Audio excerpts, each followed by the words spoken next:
Eastbourne, August 1957, Wednesday morning, 9:30. Margaret Harley's 58, a solicitor's widow from Tunbridge Wells, in her 4th year of this particular week, was walking grand parade at the specific pace that the morning required, not fast, not slow, the pace of someone who had nowhere to be except exactly here. She had arrived on the Tuesday afternoon train from Victoria, was staying at a private hotel on the seafront recommended to her by a cousin who had stayed there for a decade, and had walked this same stretch of promenade at this same hour on the Wednesday of each of her 3 previous Augusts. She had not come to Eastbourne for excitement. She had come, specifically, because Eastbourne did not offer it, because the seafront she was walking had no amusement arcade, no Pier slot machines visible from where she stood, no competing noise. The buildings along Grand Parade were almost entirely hotels, white-faced, Victorian, dignified, because the Duke of Devonshire's estate, which had shaped this seafront since the 1850s, had never permitted shops to be built along it. The seafront looked in 1957 very much as it had looked in 1907, and this was not an accident of neglect. It was a maintained decision. Margaret Harley's had buried her husband 3 years earlier. The week at Eastbourne had begun, in the first year after his death, as something her sister had suggested, a quiet place, properly looked after, where a woman alone would not feel conspicuous. It had become, by her 4th year, the week the rest of her year was organized around, not because anything dramatic happened during it, but because nothing did, and that nothing had become, with repetition, a specific kind of necessity. What a promenade with no amusements, no noise, and almost no shops gave a widow from Tunbridge Wells that she could not find anywhere in the other 51 weeks of her year, and why she had chosen this particular absence of things over the presence of them at Brighton or Blackpool, is the question this video begins with. Before you can understand what the promenade gave Margaret Harley's on a Wednesday morning, you need to understand what Eastbourne had specifically decided, from its founding, not to become. In the 1850s, William Cavendish, the 7th Duke of Devonshire, controlled the land on which the modern town would be built. In 1859, he commissioned the architect Henry Currie, sent first on a tour of European resorts to gather ideas, to design a comprehensive street plan, wide tree-lined avenues, formal squares, grand hotels, and landscaped gardens, conceived from the outset to attract a specific kind of visitor. The town's earliest newspaper called itself the Eastbourne Gazette and Fashionable Visitors List. Eastbourne's population grew from roughly 3,400 in 1851 to nearly 35,000 by 1891, a tenfold increase in 40 years, achieved not by accident but by sustained planning. The decision that mattered most for what Eastbourne would become, and what Margaret Harley's would walk through nearly a century later, was the Duke's refusal to allow the seafront properties to be developed commercially. While Brighton's seafront filled with shops, amusement arcades, and competing attractions, and Blackpool built itself around exactly that kind of commercial density, Eastbourne's Grand Parade remained almost entirely residential and hotel frontage. No shop fronts interrupted the white Victorian facades. This restraint was not the absence of ambition. It was the ambition, deliberately pursued and maintained by an estate that retained the legal power to enforce it for over a century. The Grand Hotel, opened in 1875 at a cost of £50,000 with a 400-foot frontage, anchored the western end of this seafront. It was known locally, by the early 20th century, as the White Palace, a building whose scale and whiteness made it visible from a considerable distance along the promenade, and whose guest list across the decades included Claude Debussy, who completed his symphonic work La Mer in one of its rooms in 1905, and the Grand Hotel Orchestra, whose Sunday night broadcasts went out live on the BBC from the hotel's Great Hall between 1925 and 1939. What this specific combination, the planned restraint of the seafront and the singular grandeur of one hotel rising above it, gave a visitor in the 1950s, and what it asked of her is where this video turns next. Before we continue, if this kind of documentation is what you've been looking for, consider subscribing. Every video on this channel goes into one specific element of the British seaside holiday between 1920 and 1980. What the resort was, what the promenade or hotel or bandstand offered, and what the people who saved for a week there were actually doing when they arrived. Not nostalgia for deck chairs. The documented social meaning of a ritual that a generation of British families arranged their working year around. What Eastbourne's promenade gave a visitor who came for quiet rather than excitement was not less of a holiday than Blackpool's. It was a different and equally precise answer to the same question. What does a week by the sea owe to the 51 weeks that paid for it? And if you took these holidays, or your family did, put it in the comments. Did your family take quiet holidays at Eastbourne? Did you walk the promenade in the morning or sit for the bandstand concert? And do you remember the carpet gardens in bloom? Next time, the organized coach holiday and the specific comfort of a journey where someone else handled the luggage, the route, and the worry. Back on the promenade. By 11:30, Margaret Harley's had reached the central bandstand on Grand Parade. The structure opened in 1935, seating 3,000, documented in regional sources as the busiest bandstand in Britain. Before 1935, smaller birdcage bandstands had stood at various points along the front. One, in the Music Gardens, had originally occupied a precarious position opposite the Albion Hotel before being relocated. The 1935 structure replaced these with something larger and more permanent, a deliberate civic investment in exactly the kind of unhurried, daytime musical entertainment that Eastbourne's character required. A photograph from 1948, taken, as period sources describe it, at the height of the post-war holiday boom, shows the bandstand at full capacity, deck chairs arranged in ordered rows, an audience in formal daytime clothes listening to a program of light orchestral music. This was not a concert in the sense that Bournemouth's Winter Gardens offered a concert with the formality of evening dress and a full symphony program. It was something more modest and more specifically suited to the late morning hour. A band, a program of familiar music, an audience that had walked from the promenade or from their hotels specifically to sit for 40 minutes in the sun and listen. Before you can understand what the bandstand provided, you need to understand what it required of the people who attended it. It required, specifically, the willingness to sit still in public for the duration of a concert without any other entertainment attached to the occasion. No dancing, no variety acts, no slot machines nearby. The bandstand audience was performing attention, in good clothes, in a way that asked something different of them than the promenade's morning walk or the evening's formal dinner. Adjacent to the bandstand, along the coastal road near the pier, the carpet gardens provided the floral counterpart to the bandstand's musical offering, formal beds organized by color, maintained to a standard that won Eastbourne recognition in national competition, designed specifically to be walked past and admired rather than entered or used. The gardens and the bandstand together constituted Eastbourne's daytime cultural program, something to look at, something to listen to, both requiring nothing more strenuous than attention.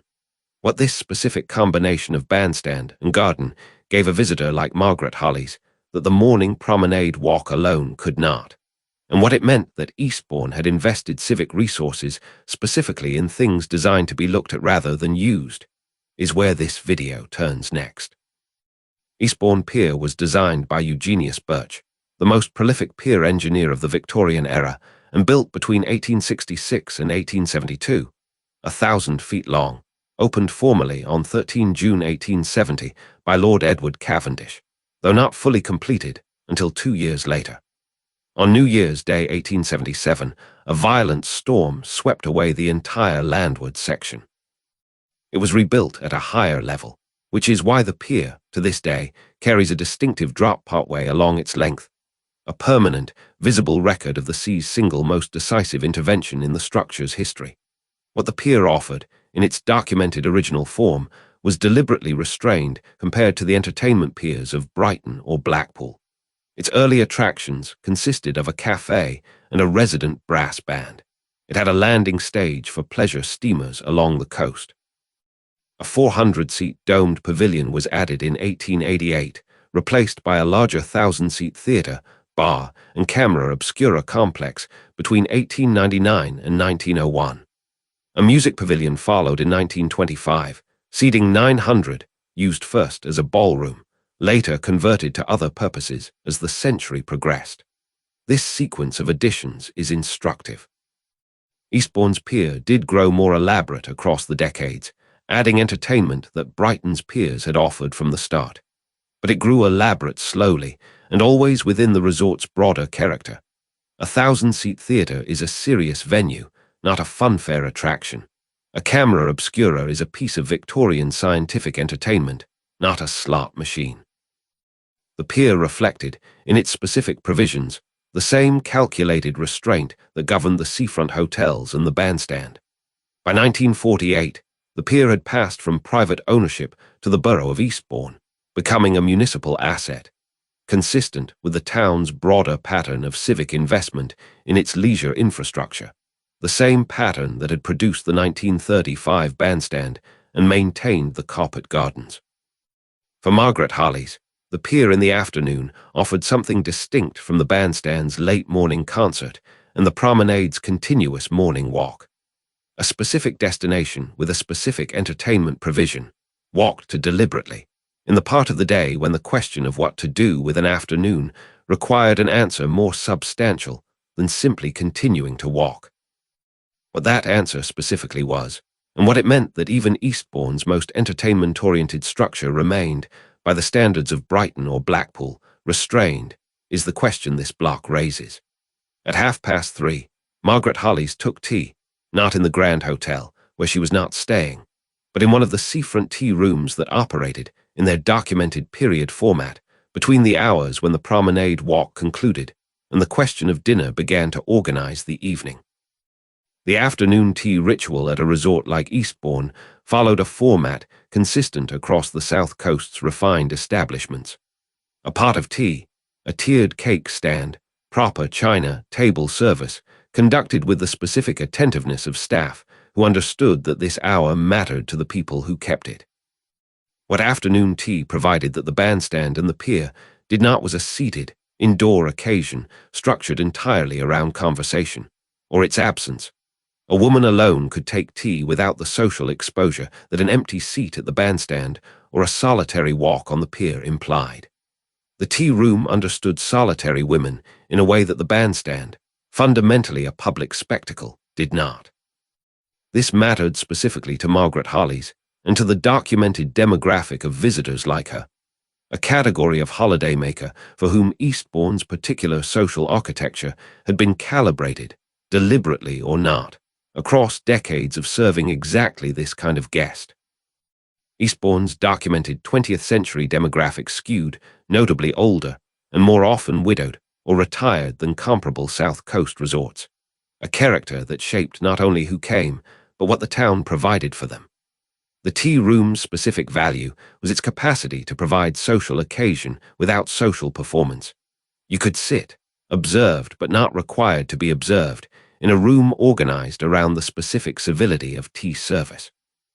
Before you can fully understand what this hour gave Margaret Harleys, you need to understand the broader context, what the documented decline in Britain's hotel and resort culture by the late 1950s meant for a resort whose entire identity rested on the very things that were, elsewhere, becoming unfashionable: formality, quiet, the absence of modern entertainment.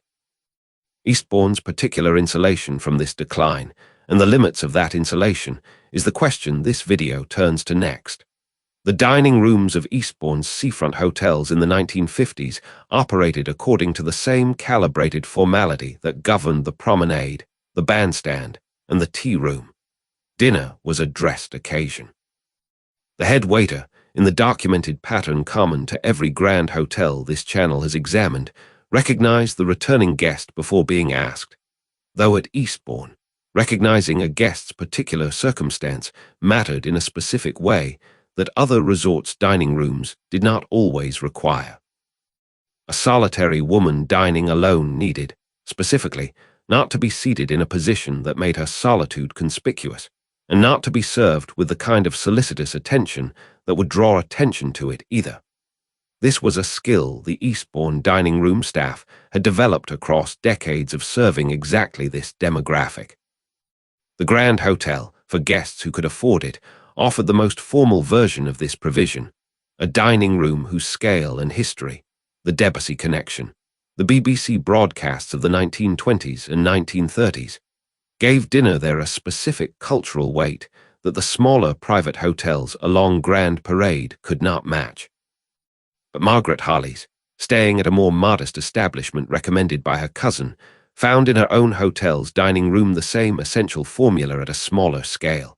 A fixed table for the week, a waiter who understood by the third evening exactly how she preferred her meal paced, and a dining room whose other guests were, overwhelmingly, people of similar age and circumstance. A room in which she was, in a specific and comfortable sense, unremarkable. This unremarkableness was the resort's genuine achievement.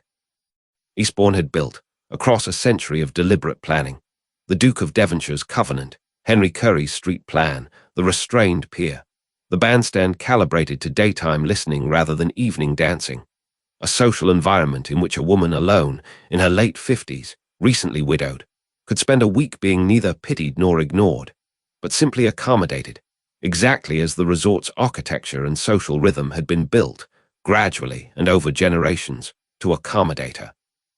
What happened to this specific accommodation when the broader pattern of British seaside holidaying began to change from the 1960s onward, and whether Eastbourne's particular character protected it from the decline that affected other resorts, or simply delayed and reshaped that decline, is where this video turns for its final section. The package holiday to Spain, when it arrived for British families from the early 1960s, made its most obvious case to exactly the demographic Eastbourne had never primarily served. Younger families wanting guaranteed sun, lower prices, and novelty. Eastbourne's core visitor, the older, often widowed or retired guest who had built her year around exactly the things Eastbourne specifically provided, quiet, order, restraint, the social accommodation of solitude, was, by the structural logic of the package holiday market, less directly targeted by the charter flight to Mallorca than the holiday-making families of Blackpool or Bournemouth. This gave Eastbourne a genuine, documented resilience that other resorts did not share to the same degree. Its seafront's deliberate restraint, no amusement arcades to lose custom to television, no boarding house culture to be undercut by self-catering, a hotel sector serving a demographic less likely to switch wholesale to Mediterranean sun, meant the resort's decline, when it came, was gentler and slower than Blackpool's or Scarborough's. The Duke of Devonshire's Covenant, which had once seemed merely a Victorian eccentricity preserved by inherited land rights, turned out to be the resort's specific protection against precisely the commercial homogenization that affected so many other British seaside towns from the 1960s onward. But Eastbourne's resilience was not immunity. The same older, conservative demographic that made the resort less vulnerable to the immediate competitive pressure of cheap Mediterranean flights was also, demographically, a finite population. And as the post-war generation of widows and retired professionals like Margaret Harley's aged further and eventually stopped traveling altogether, Eastbourne faced a different and slower-moving question. Whether a younger generation, raised on package holidays and increasingly unfamiliar with the specific social grammar of the promenade walk and the bandstand concert, would choose to inherit this particular kind of week at all. What Eastbourne understood, across a century of deliberate restraint, was something the package holiday brochure never had to calculate, that a specific kind of person needed a specific kind of quiet, and that providing it precisely, year after year, was itself a form of hospitality every bit as considered as Blackpool's noise or Brighton's energy. If this channel is going to keep documenting what the British seaside meant to the people who made it there 1 week, subscribe.